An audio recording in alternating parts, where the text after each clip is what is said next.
I want to make sure that the wheel is just nice and clean. I don't like to put water on this.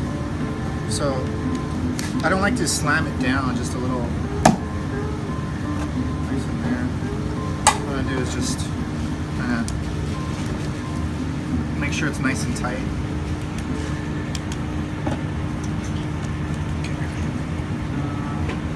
Now when we do it, I don't go too fast, just like a moderate speed. Because if you go, a lot of people throw like this, it's not going to work. And then when you pull up, you go pretty slow. But when we want to center, we want to go just a little bit faster than normal. So about right there. I don't use a lot of water, very little. So I'm using this hand to guide it. And the right hand is the one I'm centering with. See, it's already almost centered. So you wedged it, right? Did you wedge it? So a lot of people coil up. I'm just gonna coil up just for the purpose of this demo. So with my left hand, what I'm doing is just like guiding it, and with the right hand is the one I'm centering. So remember, this left hand is completely on my leg, and the right hand is the one I'm caressing it with. It's not about pressure, it's not about strength, it's more about technique. So I'm just gonna coil up for the sake of this demo.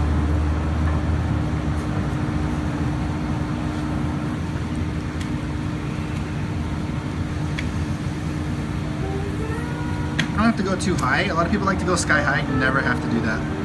The purpose of coiling up is just to remove air bubbles. But as I'm feeling this clay, it doesn't have any air bubbles. Remove excess water. So remember, when you throw, water is the enemy. The less water, the better. Another good rule of thumb too is if you have to ask if it's centered, it's not centered. It's nice and centered. It's got very little water. We're gonna open it up a little bit. Get my two thumbs in there. Very little.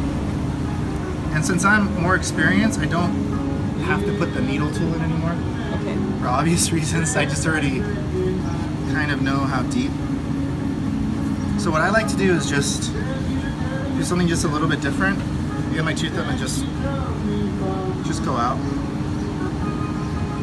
Or an easier way to do this for me is I'm just pulling out the clay this way. So I made the hole to about the thickness that I want from the bottom. And then what I'm doing is I'm getting my left hand and I'm just gonna pull it out towards me. See that? And I'm compressing the outside. And if you want to make a little more space on the inside, you can.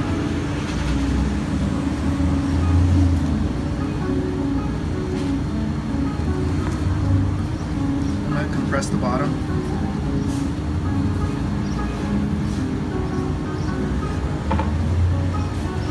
And then I'm going to go a lot slower when I'm pulling up.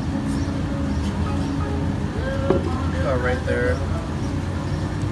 And then just for the purpose of this demo, I'm going a little thicker because I know a lot of beginners go a little thicker, especially in the shoulder. You want that to be a lot thicker. You tend to fumble. So getting my left hand a little bit wet, I'm going to go a lot slower when I pull up the handles. It feels weird. Left hand. See how my elbows are down? It's going to go one smooth motion all the way up. And then when you get to the top, you kind of release. Get your sponge on the outside, one smooth motion. Get to the top, release a little bit. And the reason we do that is to keep the rim nice and even and not wobbling. Yeah. So I'm going to compress a little more with my sponge and come in. I'm just pulling up nice and slow. One smooth pull all the way up. Just remember, if you miss like a piece or you feel like there's a piece that you missed, remember it's about the pressure. So one smooth pressure all the way up, and when you get to the top, you release. Don't go up and down like that. So remember, just one, and if you miss something, go back down and come up again. And I've actually taught people that completely blind, visually impaired. It's all about the feel. It's not about, right? So I'm feeling that the shoulder's a little thicker. I usually don't throw like this, but it's fine. There's a lot of air bubbles. It's cool. You feel a lot of air bubbles, you said? Yeah, so when you're pulling up, you can feel the air bubbles. So I'm kind of going to pull up a little bit, and I can feel it's going a little thinner than I would like. It's fine. I'm going to compress a little bit.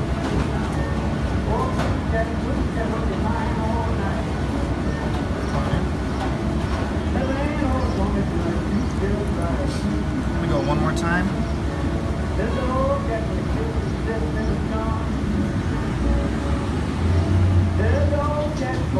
And then what I'm going to make is just a simple Japanese style pull.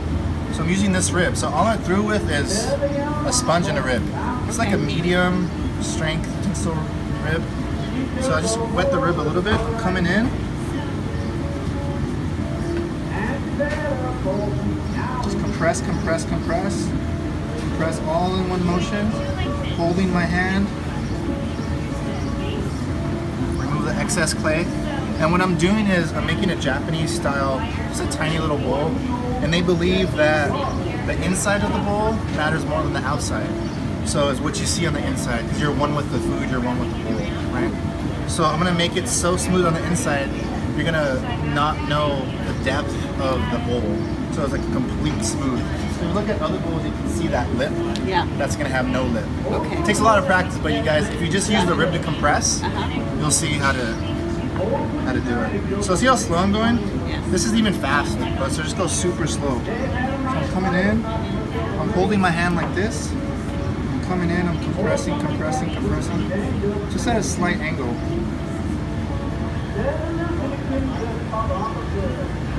All the way to the bottom. Are you gonna make this one super round from the bottom? Super round? Yeah, because I read like super You're gonna see it. Yeah, you'll see it. It's gonna come like that. You'll see. I heard Japanese. Yeah, you're gonna see it. Yeah, you're ahead of me. So then if the bowl is coming out a little bit, just try to compress with 2 fingers. See, I see like with you cat, you're pinching. No pinching, just like this. And if it's starting to wobble, just hold it there. Why are you doing that? What I'm doing is I'm firming up the rim, and I'm also making sure it's not wobbling. So I was just making I didn't need to do it, but So instead of compressing it, I'm compressing it. So like a lot of times, a lot of people like beginners or even more intermediate, their bowls will wobble, especially the rim, and that's because they go all at the same pressure when they're going to the top. When you come up, it's the same pressure, same pressure. When you get to the lid, to the rim, you want to release a little bit. Because if you go all the way to the top and it's kind of thin, then you're gonna get that wobble, right? Remember that, kind of? So remember, all I'm doing is using 2 tools. I'm not using anything else. Wet the rib a little bit. Coming in at an angle.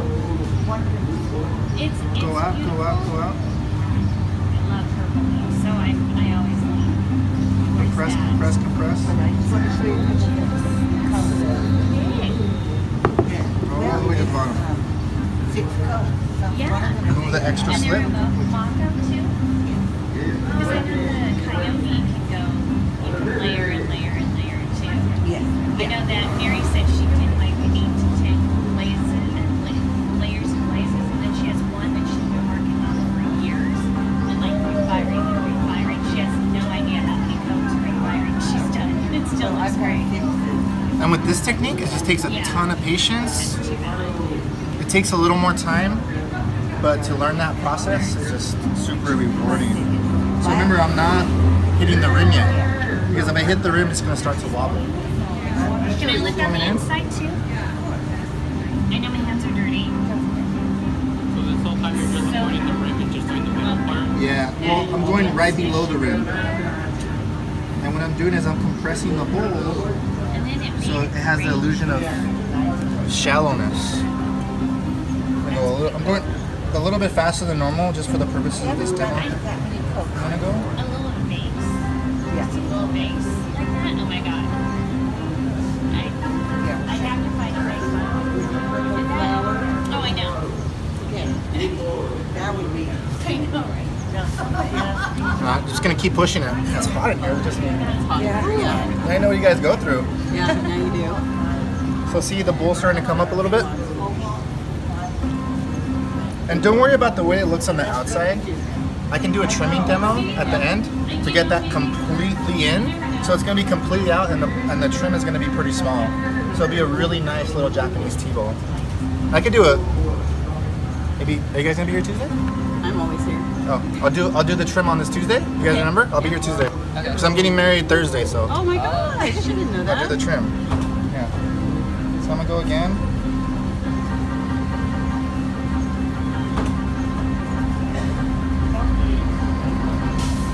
And what I'm doing here too is I'm pushing the clay. What I mean by pushing the clay is I'm pushing this, so I'm moving the clay on the outside. So see you can't really tell the depth yet. So I'm gonna push it, I'm gonna keep pushing it.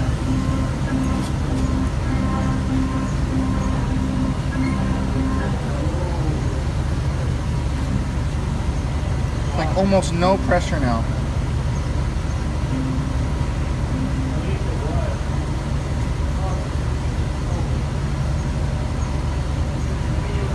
Can't really see the bottom anymore, right? Can't really see where the top ends, just all. So I'm gonna remove this extra slip.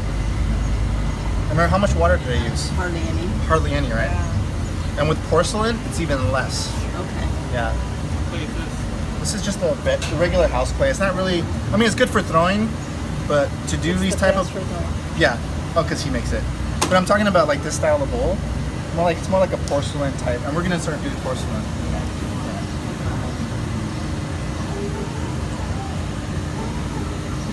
So what I'm doing, I just keep pushing it. Now I'm gonna go a little more aggressive, and you can see maybe later on the camera how the clay is moving from the top to the bottom. You kind of see it? Can't see the bottom anymore, right? Right. It's interesting that you pull from the top up and then you do the smoothing from the See the top smoothing down. from the top down. You guys go from the bottom. You guys go from the bottom up. I go from the top up. Yeah. Completely different. And then Japan too, they throw the opposite way. Yeah. Oh my gosh, really? Yeah.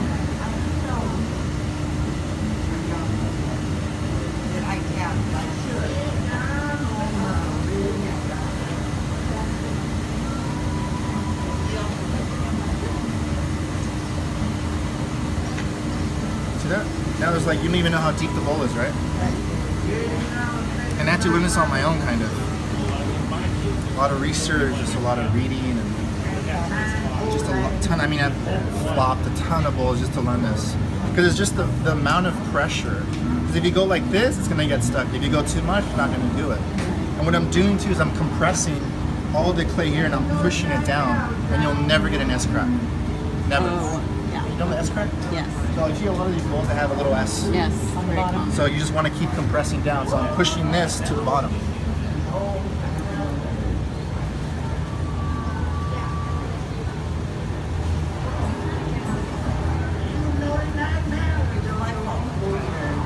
So it's almost like a C.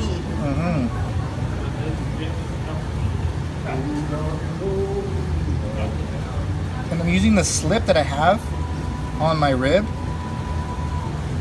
like as a resist, kind of like not as water, but so it's not. Yeah, exactly. Yeah.